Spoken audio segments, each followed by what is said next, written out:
My name is Yvonne Williams. My name is Savion. Yeah, my name is Reverend Dr. Perry Simmons, Jr. My name is Valerie Walker. I'm Trent Porter, and 2019 was a trying year for me. Losing my mother to cancer and seeing her transition from being a healthy, walking, vibrant individual to being unable to do anything for herself. That was the hardest thing for me. Being the oldest child, all of those responsibilities fell on me. I had heart surgery because my pacemaker battery ran out and my heartbeat wasn't functioning right, so I had to go get heart surgery. As most people would be planning for the 4th of July, and I'm sure I was as well, I was called into my director's office on July 3rd and thinking it was just going to be a brief review of some type. I was actually terminated.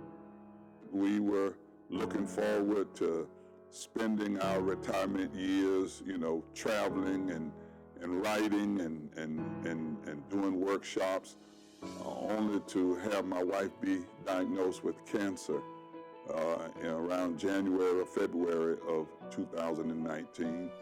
And then in June, on June 18th of 2019, the Lord decided to call her home and take him home to be with her. I just lost my daughter January the year before. I have congested heart failure, and in having congested heart failure, my heart began to be weaker. I had to have a surgery that assists my heart, and I carry a bag around with equipment in there that helps pump blood through my extremities. I'm not crying because I'm sad. I'm crying because there's an empty spot there. It's not easy, and every day it's a difficult moment for me.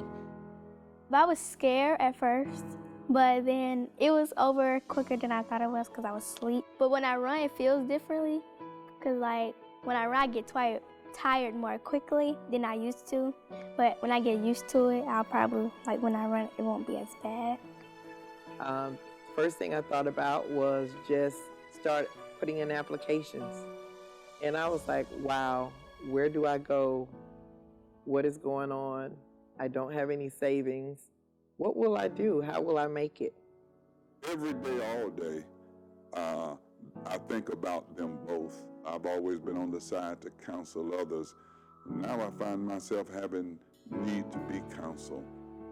And then having been in the surgery room for 10 hours, they placed me on life support for a total of 7 days because the right side of my heart started failing. They were telling my wife that, it could have went either way.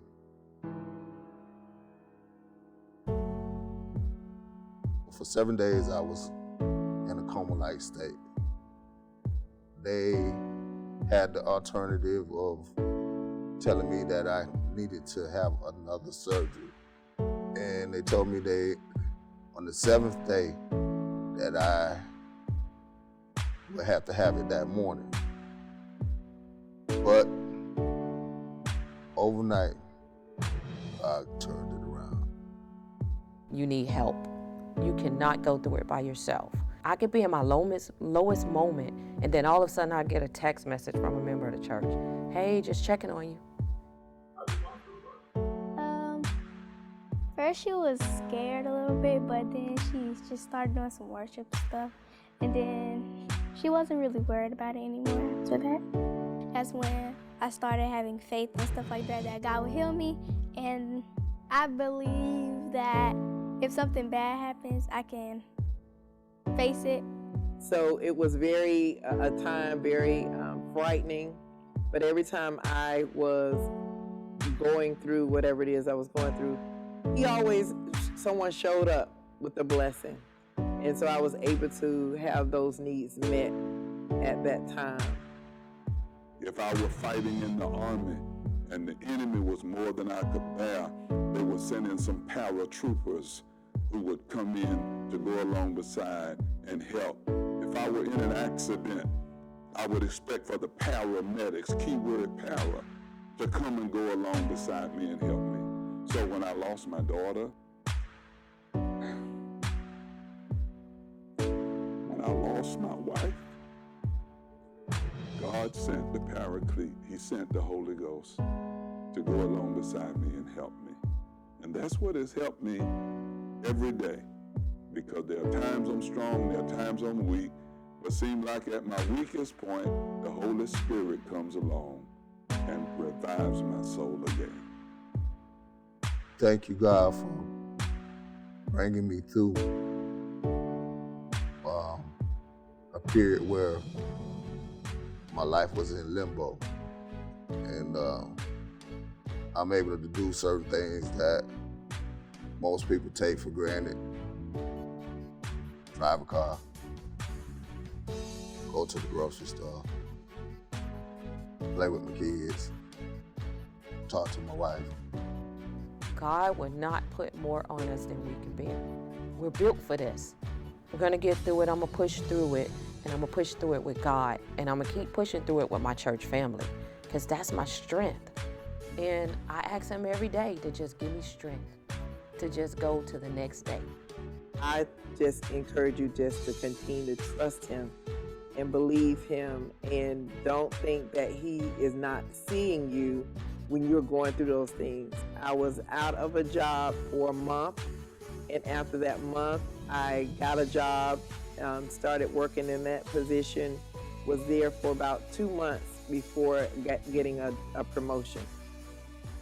He helped me by letting me have a gut heart surgery, and afterwards letting me have the ability to do things.